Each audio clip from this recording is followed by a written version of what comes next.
Emily, should we start by you saying a little bit about your role? So if you wouldn't mind introducing yourself to people and then say a little bit about the organisation that you work for.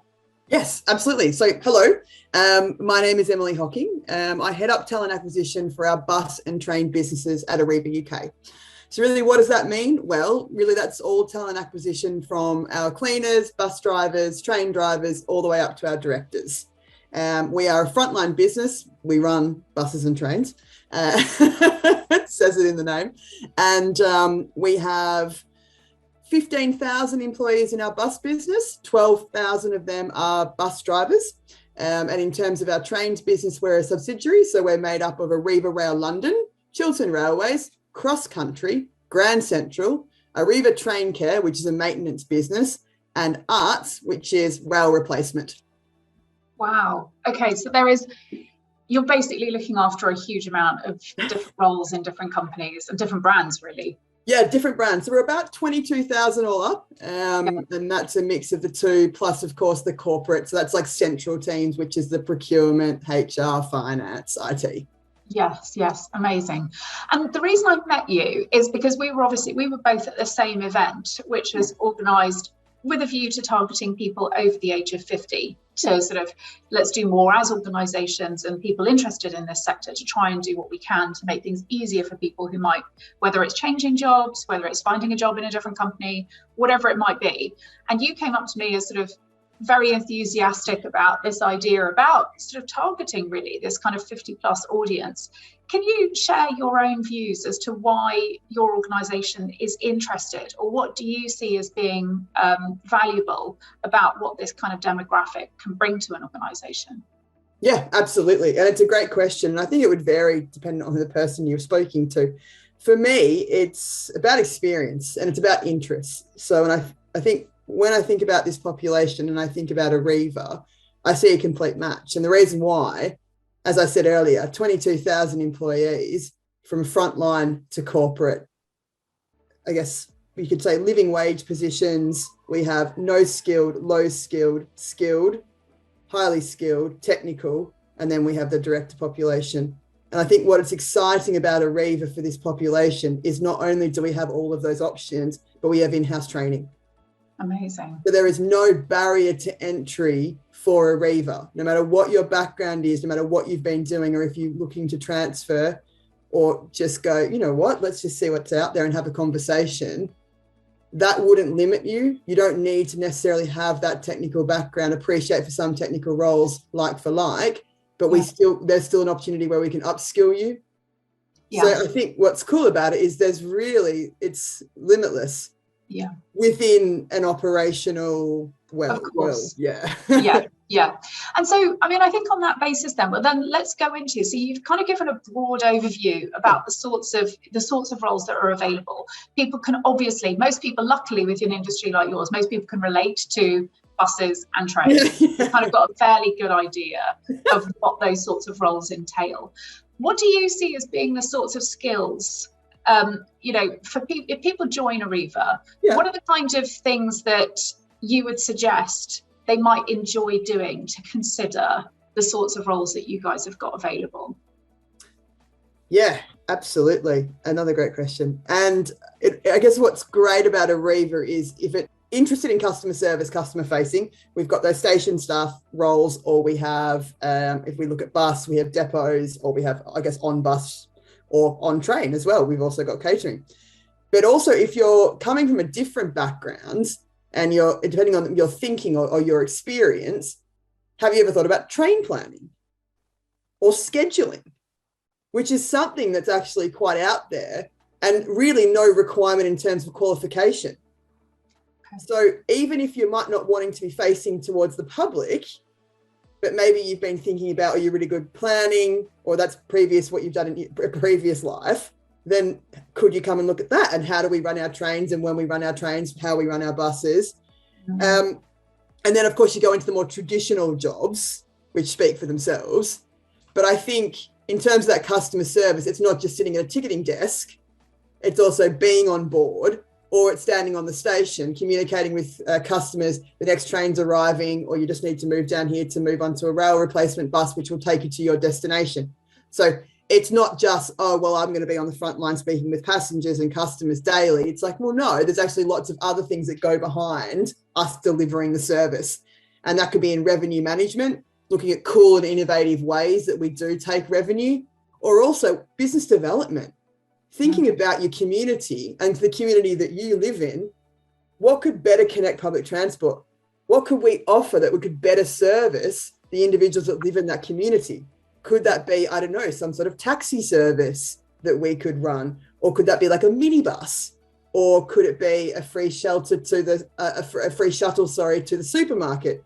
I don't know. Can we get creative? If that's not a traditional bus route, but you see something commercial there, could that be something? So, that kind of thinking as well is what we look for in our business development in terms of our commercial operations. So that's really exciting. So it's quite funny. You think about bus and train, you think about, oh, you're driving a bus, you're driving a train. It's actually so much more. Yeah. And I love the way that you framed it like that, because actually, it's global warming, you got the fact that people are getting older. In theory, the demand for public transport is only going to grow, increasing population and things like that. So you're right, there is potential for this to be a much more exciting area than I think people can potentially appreciate. Absolutely. It doesn't even need to just be buses or trains. We do bikes. Yeah. Oh gosh, yes. Could we do scooters? And I know that's a topic that's quite controversial in some areas of the country at the moment, but what could that look like? How do we do that safely? What other modes are available? Water taxis, which we do in Denmark, what does that look like? There's so many other modes that we could discuss. Yeah. And you're right. I mean, when you start talking about that sort of language about kind of community and who do you help, I mean, it's a vital service. And, so much of this, I think what we recognize in this population is people really do want to do those sorts of jobs that make them feel they're doing something that's purposeful, meaningful, important, serving a community. So I think it's, we're getting that sense that it's going to tick a lot of boxes for people. I think you've already kind of you preempted the question I was going to ask about, are there any prerequisites? And really, I guess what I'm hearing from you is for most jobs, no.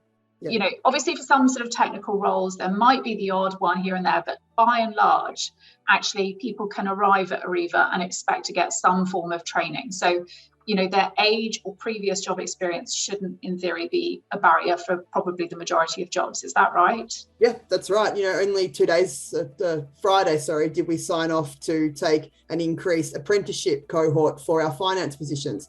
Now, traditionally, finance would have been, you'd say, medium to high skilled, looking for a qualification and then an industry qualification on top of that. Now, well, why? Mm-hmm. We have the opportunity to train. We have a significant learning and development team that can deliver and work with the finance function. And they see it that way. So that was really exciting to bring in not only those graduates, but to bring in the apprentices. And that's across the board. For our operational roles, some positions, you're right, do require qualifications. If they don't require qualifications, they may require a similar background. So for some of our depot managers, or operations managers, we tend to take people that have come from retail or have managed, sites or multiple sites. No matter what that industry looks like, it could be anything really, but it's just that experience of multiple sites. Mm-hmm. So I guess sometimes there's similar experience that's looked for, but not necessarily a qualification. Yeah, and I mean, what we always tell our audience anyway, because I think there's sometimes this barrier that people have around, they might look at a starting salary and then think that that's almost like the end point. And we think, well, no, hang on. You've got to trust to a degree that if you are making maybe a complete switch to a different sector and they're going to provide you with training, that salary isn't necessarily where you end up. If you can prove yourself and if you can accelerate and if you do well, then there's presumably a career path there, which again, sometimes a larger organization has capacity to offer people. Yeah. I mean, I guess on that basis, I know you've just talked a bit about sort of living wage through to directors. Could you give an example? What would you say is sort of average salary, or what would be reasonable expectations to sort of share with people if they were doing a kind of a transition and coming in with perhaps, say, not huge amounts of experience? What would be the kind of range that they could expect? Oh, yeah, it definitely is a range. For our bus driving population, it is typically minimum wage. And then we build depending on how long you've been driving or what grade you're coming in. So typically you'll see that range between £10 and £13 to £14, but also that increases if you're working shift work, that increases if you're working weekends or nights. Yeah. But that's pretty much set across the regions, and also is competitive against our competitors in the market. In terms of other positions, our graduate wage is set across, and again, no qualifications required. It's more about experience, and that's about 26,500 at the base, and then it moves every year. And I think it's important to highlight those remunerations. It is slightly more in some other fields, though, within Arriva. And then you kind of can go anywhere. So the rest of the roles outside of the apprenticeship and the grads are then set based on the market. Yeah. So what you would expect to be seeing: administrators, finance, IT, operations, engineering, anything is all benchmarked. So all of our roles are benchmarked through our remuneration and benefits team. So it's pretty standard. But for those frontline bus driver positions, they are the minimum wage, but across trains, it's all benchmarked. No, thank you. And I guess within a larger organisation, I mean, we've already again sort of tapped into one of the massive benefits, because trust me when I say this, there are very few organisations that are offering that kind of training and support and learning and development to kind of give people that security of being able to even transition into a different sector. But what are some of the other benefits that maybe Arriva could offer people? Talk about that kind of wider package. So, I mean, are there things like flexible working, pensions? What are some of the other sorts of things that people could look forward to? Yeah, absolutely. For our trains businesses, if you are working in a train operating company, it's the rail benefits. And what that is the rail pension and also the travel. So the ability to travel on the Arriva network for free. And you can also take a family member. In terms of the bus business, it's a bus pass, which is quite cool. And again, you can use that for your family as well. In terms of other package or other benefits, we have cycle to work schemes, which can support you with purchasing your bike. And we also have an employee assistance program. And what that is, it's not only counselling, it's also financial advice. It's also just having someone to talk to about different avenues or where you're at with your life. It doesn't necessarily need to be confidential counselling. It's this great independent service that has no connection to the employer, so no information is fed back. And it just provides you with someone to speak to whenever you feel like you need to. And that's a great service. And it's really valued in our organisation.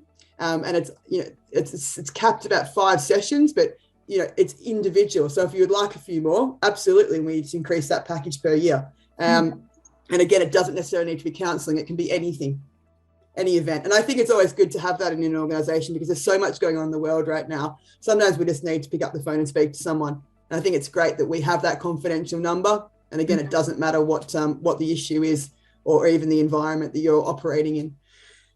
We have, in terms of other benefits, your standard pension for the rest of the business, which is really cool. And then, of course, just we have volunteering days once a year, which is, I guess, built into your contract.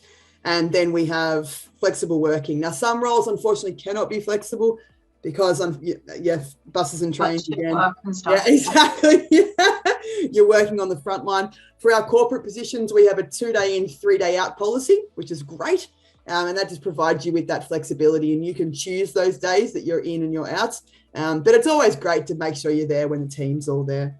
Yeah. And is that, 2 days working in the office, 3 days working from home? Yeah. That's right. Yeah. Yeah. Cool. And if you don't want to go into the office, you can go to a depot. Amazing. Yeah. Or you can go to another train business or another bus business. You can literally work from anywhere. Whatever's closest to your house can be your dedicated location on your contract. That is really cool. And again, one of those sorts of things that we notice is it's a really valuable offer to be able to make to people as they get older, because potentially commute becomes really difficult if they've got to look after an elderly relative or have you. Absolutely. So, really, really important. What about, I mean, I guess, because the organisation is quite large, what would you recommend? I mean, so if people are sort of watching this and going, fantastic, I'm really interested, I'd like to know a bit more, what would you recommend be the best route for them to find out and apply for roles within the organisation? Yeah, absolutely. I can supply you with the recruiters that support each business. Okay.